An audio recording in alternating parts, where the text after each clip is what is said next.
Hi guys! So dahil nga puno na ang ating inkpad, medyo kailangan na natin talagang maglinis. So eto na lang, buti na lang talaga nandito si Abby kasi nga nakakatamad maglinis kasi makalat sa kamay. Kung mapapansin nyo talagang sobrang dumi na nito, ayan. And punong-puno na talaga yung ating lalagyan.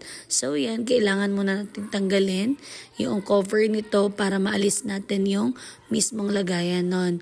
And then kailangan din talaga maraming tubig and yung tuloy-tuloy, continuous ang pagdaloy ng tubig para hindi mahirap linisan yung mga foam na yon.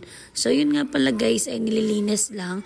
Yung iba nga nilalaban pa, pero advice din ng iba na wag na din masyadong laban or wag nang sabunan or kusut-kusutin. So mahalaga, alis lang yung mga itim-itim niya para magamit ulit natin. So ayan, nakakatuwa guys kasi ang lakas ng tubig ngayon. Ang sarap paglinis ng ating inkpad ng ating printer. So ayan, ibabalik na ulit natin. Ilalagay lang ulit natin yung mga foam na yon and tatakloban ulit natin. Ilalagay ang tornilyo para maayos ulit natin. So ayan na, binabalik na ulit niya. Ayan, madali lang guys talaga ito. Kaso nga lang pag walang tubig, medyo madumi sa kamay. So ayan na. At ibalik na natin yung pinaka-cover. So ayan na guys. Tapos na tayong maglinis.